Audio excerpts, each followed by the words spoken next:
Selamat malam. Ada hasil survei terbaru ini dari Litbang Kompas yang dilakukan pada 25 Januari hingga 4 Februari menunjukkan dari tiga nama yang selalu menempati posisi teratas sebagai bakal capres. Ada Ganjar Pranowo, ada Prabowo Subianto, dan Anies Baswedan. Saya sebutkan secara berurutan, itu adalah hasil dari survei lembaga survei Litbang Kompas. Yang terbaru adalah soal selisih di antara nama-nama ini jika ada dua dari tiga nama tadi harus berhadap-hadapan, atau dalam bahasa Litbang Kompas adalah harus head to head, dihadap-hadapkan. Misalnya antara Ganjar Pranowo dengan Anies Baswedan, maka selisih suara di antara keduanya jauh, yaitu sekitar 20,4%.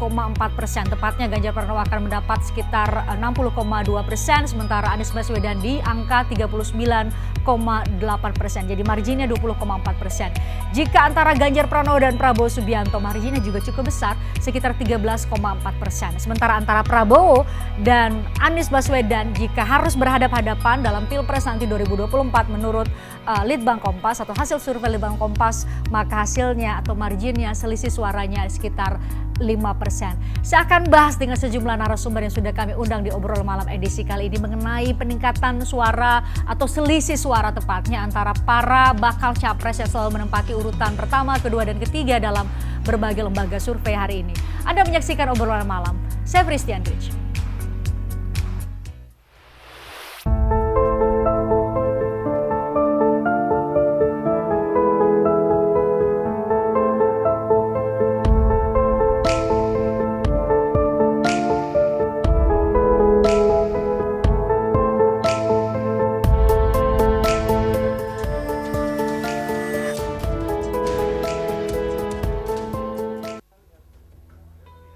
Litbang Kompas merilis hasil survei elektabilitas calon presiden 2024 terbaru. Dalam jajak pendapat yang digelar pada Januari 2023 tersebut, Gubernur Jawa Tengah Ganjar Pranowo tetap berada di posisi puncak. Sementara Prabowo Subianto dan Anies Baswedan saling menyusul. Ganjar konsisten memimpin hasil survei dengan angka 25,3%. Elektabilitas Ganjar meningkat setelah pada Oktober 2022 di angka 23,2%, sedangkan Ketua Umum Gerindra Prabowo Subianto berada di urutan kedua dengan 18,1%. Sementara bakal calon presiden yang diusung Nasdem, Demokrat, dan PKS, Anies Baswedan, berada di urutan ketiga dengan elektabilitas 13,1%.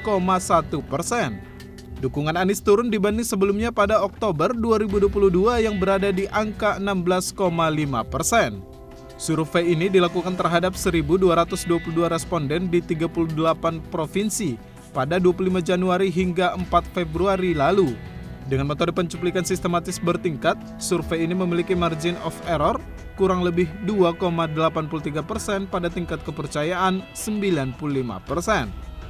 Dirilis Rabu 22 Februari kemarin, Litbang Kompas juga menyajikan hasil simulasi head-to-head dari tiga bakal capres yakni Ganjar Pranowo, Anies Baswedan, dan Prabowo Subianto.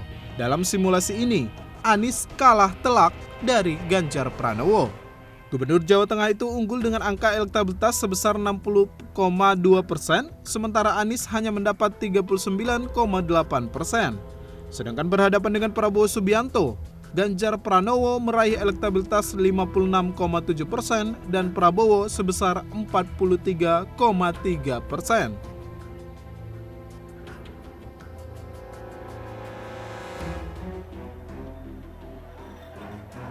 Meski demikian, konsisten berada di posisi teratas dalam berbagai jajak pendapat lembaga survei, tak lantas membuat Ganjar Pranowo mendapatkan dukungan dari partai politik, termasuk PDI Perjuangan. Lantas, bagaimana nasib Ganjar? Saya perkenalkan narasumber bergabung di studio BTV, ada Bang Kamhar Lakumani, Deputi Bapilu Partai Demokrat. Selamat malam, Bang Kamhar. Selamat malam, Mbak Christian. Assalamualaikum warahmatullahi wabarakatuh. Waalaikumsalam warahmatullahi wabarakatuh. Ada bergabung juga bersama kita semua, ada tiga narasumber lainnya secara virtual bergabung bersama kita. Saya perkenalkan ada Pak Fauzan Amar, politisi PDI Perjuangan. Selamat malam, Pak Fauzan. Selamat malam, Mbak. Selamat malam. Kemudian ada Mas Adi Prayitno, Direktur Eksekutif Parameter Politik Indonesia. Kemudian ada Andre Rosiade, anggota Dewan Pembina Partai Gerindra. Selamat malam Bang Andre, selamat malam Mas Adi. Selamat malam, Christian. Ya, terima kasih. Selamat malam, Christian. Wah, paling semangat ini kayaknya. Saya mau coba dulu nih ke Bang Andre. Bang Andre, kalau dari hasil survei, bukan Litbang Kompas ya, tapi ada lembaga survei lain yang coba kami potret. Sebelumnya kan Pak Prabowo ini sempat terlempar menjadi posisi ketiga di bawah Pak Anies. Sekarang menjadi posisi nomor 2. Kita bahas dulu itu ya sebelum saya bahas soal selisih suara. Tapi Pak Prabowo meningkat nih, dibanding dengan Pak Anies Baswedan. Ini sudah ada memang langkah-langkah mesin partai sudah mulai bergerak atau hari-hari ini Pak Prabowo intens sekali memang melakukan safari politik atau bagaimana? Jadi kan ini pernah kita bahas ya, Christian, bahwa dalam 2 tahun terakhir Mas Ganjar dan Mas Anies sibuk dada-dada keliling Indonesia, dan menyapa masyarakat, di mana Pak Prabowo sibuk bekerja, sehingga memang surveinya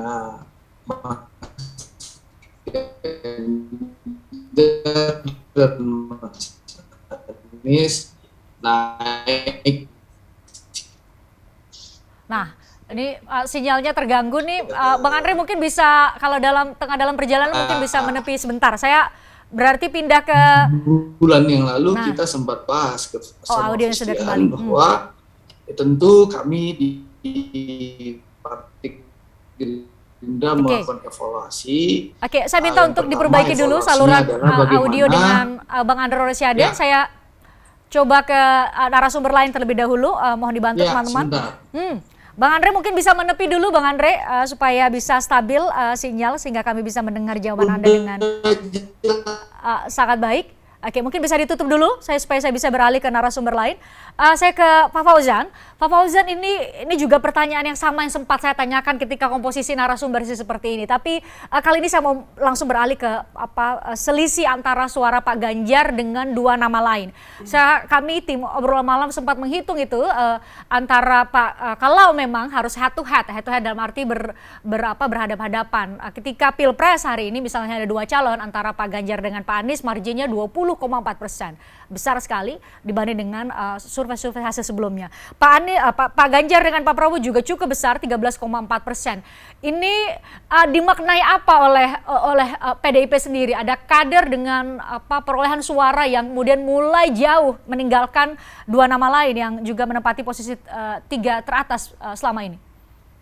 Ya, saya kira elektoral yang tinggi yang dipersepsikan oleh masyarakat dan ditunjukkan dari hasil survei itu adalah merupakan buah kaderisasi, buah dari proses penggemblengan, dari proses rebonding kader-kader PDI Perjuangan dengan rakyat. Ya. Jadi kita selama ini diberikan arahan oleh Ibu Ketua Umum supaya kader-kader PDI Perjuangan itu turun ya, sama rakyat, menangis dan tertawa bersama rakyat dimanapun kita ditugaskan, apakah itu di eksekutif, di legislatif maupun di struktural partai. Nah, kemudian saya kira ini juga tidak terlepas bahwa kader PDI Perjuangan itu konsisten disukai oleh lebih baik ya dibanding lawan-lawan yang kompetitif. Nah, kemudian saya kira faktor lain ini adalah karena memang sampai sekarang ini kan PDI Perjuangan itu belum resmi mengumumkan ya secara resmi siapa yang akan diusung oleh PDI Perjuangan. Namun demikian sekali lagi bahwa ini tentu harus kita syukuri dan ini bukti bahwa kader-kader PDI Perjuangan baik itu di eksekutif maupun di legislatif itu siap ya untuk ditugaskan menjadi posisi apapun ya. Karena kalau kita lihat baik kader-kader PDI Perjuangan yang masuk dalam bursa calon presiden itu kan bukan hanya Pak Ganjar Pranowo ya, tapi juga ada Puan Maharani, ada Ibu Tri Risma hari ini, dan kalau kita lihat ini kan lengkap. Ada yang di eksekutif seperti Pak Ganjar Pranowo, Bu Tri Risma hari ini, ya, ada juga yang di eksekutif seperti Ibu Puan Maharani. Kemudian dari segi gender ada yang laki-laki dan ada yang perempuan. Artinya bahwa Perjuangan sebagai sebuah partai itu lengkap lah menyiapkan kadernya. Di eksekutif oke, di legislatif juga oke. Ya, Pak Fauzan, tapi kan dari 3 nama yang Anda sebutkan tadi, Pak Ganjar yang memiliki elektabilitas paling tinggi pun dibanding dengan kader-kader internal PDIP sebelum kita bandingkan dengan Pak Prabowo dengan Pak Anies ya, itu kan jauh sekali juga selisihnya kalau kita bicara mengenai selisih perolehan suara. Ya sampai sekarang kan siapa yang diusung oleh PDI Perjuangan kan belum resmi diumumkan. Nah, artinya kita karena belum resmi jadi kita tidak bisa mengatakan bahwa kader si A lebih tinggi bandingkan dengan si B, kemudian si A itu kemudian nanti akan diusung oleh PDI Perjuangan. Karena persoalan mengusung siapa yang akan menjadi calon presiden itu kan harus dilakukan dengan melihat berbagai aspek ya.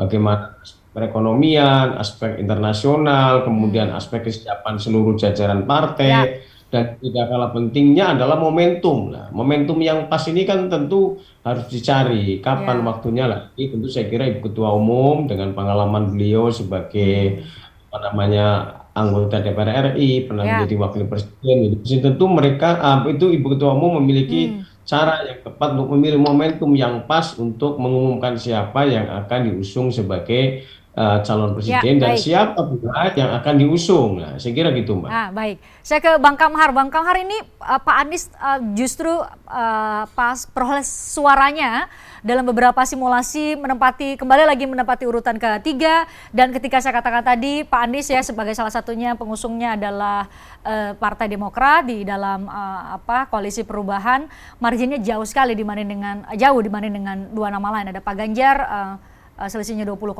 Pak Prabowo selisihnya 5,5%-an ya kalau dibanding dengan Pak Anies. Ini karena memang belum pernah muncul bareng gitu ya antara koalisi perubahan, atau belum pernah kampanye bareng, atau apa? Ada evaluasi terhadap ini di internal koalisi perubahan?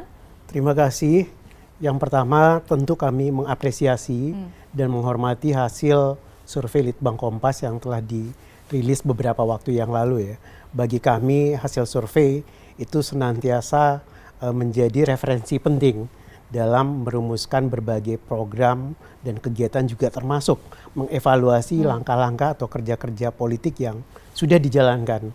Yang terpotret sebagai hasil survei tentu menjadi cerminan akan realitas saat ini, tetapi tidak selalu bahwa itu bersesuaian betul dengan kenyataan, karena pengalaman juga menunjukkan kepada kita seringkali dalam hasil-hasil survei yang terekam dari berbagai lembaga survei dalam proses politik atau perjalanannya, kemudian ternyata hasil yang kita dapatkan atau kenyataan yang kita dapatkan berbeda. Namun demikian ini menjadi referensi penting, masukan penting bagi kami untuk memperbaiki atau mengevaluasi agenda-agenda ataupun rencana kerja ke depan.